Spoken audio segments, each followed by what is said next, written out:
Buenas noches, bienvenidos una vez más al programa de diferencias y semejanzas. Hoy hablaremos de las diferencias y semejanzas del mito y la leyenda, y como invitados especiales, tenemos a Mito y Leyenda.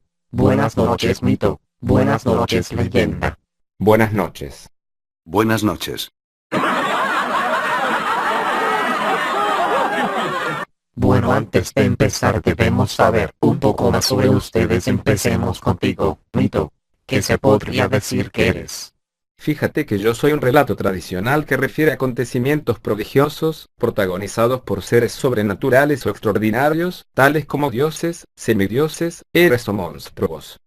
¿Y tu leyenda, qué eres? Pues yo soy una narración tradicional que incluye elementos ficticios, a menudo sobrenaturales, y se transmite de generación en generación. Se ubica en un tiempo y lugar que resultan familiares a los miembros de una comunidad, lo que aporta al relato cierta verosimilitud. Quisiera saber de dónde vienes y cuándo te creaste, Mito.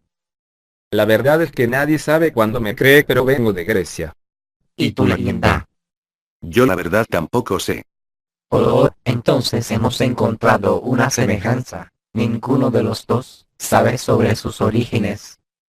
Ahora, ¿saben qué significa su nombre? Bueno, el mío proviene del verbo latino legere, cuyo significado variaba entre escoger y leer.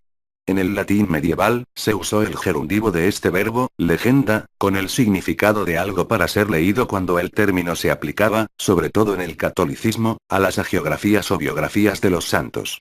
Es entonces que Santiago de la Vorágine publica su Legenda Áurea como un santoral con la vida de unos 180 mártires y santos, de poca precisión histórica y filológica, con etimologías fantásticas y basada en los evangelios canónicos, los apócrifos y en escritos de Agustín de Hipona y Gregorio de Tours, entre otros. Con la llegada de la Reforma Protestante del siglo XVI, el término leyenda cobra su nuevo carácter de narración no histórica. Los protestantes ingleses presentan una nota de contraste entre los santos y mártires reales de la Reforma, cuyos relatos auténticos figuraban en el libro de los mártires de John Foxe, y los fantasiosos relatos de la hagiografía católica. De esta forma, la leyenda gana su connotación moderna de narración indocumentada y espuria. Es muy probable que, en lengua española, la moderna concepción de leyenda y de lo legendario haya sido tomada de estos modelos ingleses, especialmente desde 1850. Oh, esa es una historia grandiosa. ¿Y qué dices tú, Mito?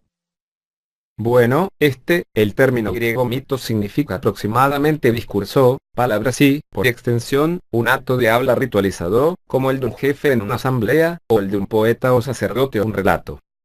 Ahora ha llegado la hora de ver las semejanzas y diferencias entre mito y leyenda.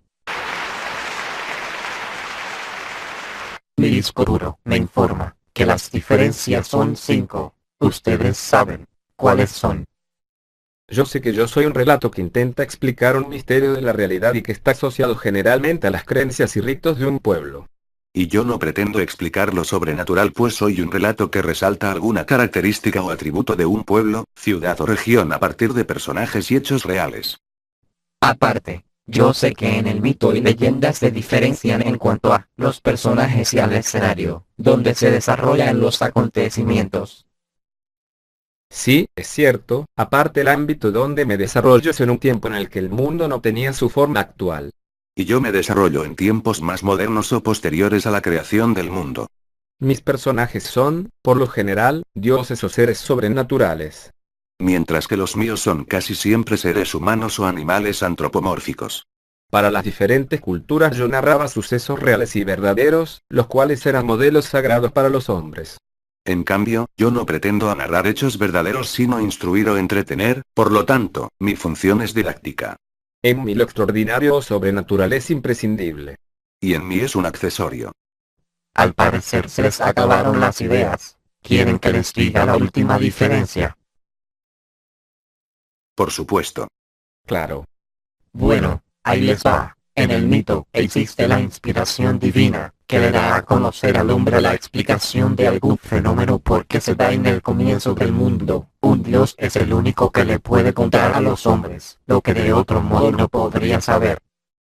Por el contrario, en la leyenda, se conoce lo dicho porque se sabe, que se ha transmitido de generación en generación. posiblemente desde el instante en que alguien fue testigo del hecho ocurrido. ¿Y saben cuál es su única semejanza? No, sinceramente no nos parecemos en nada excepto que no tenemos autor. Tal vez es que los dos somos de la literatura. Si eso es cierto, pero aparte de todo eso, a pesar de tantas diferencias entre mito y leyenda, en ambos tipos de narraciones, hay un fulgor común, el de la imaginación y la veneración por los orígenes, y por lo mágico y extraordinario de la existencia.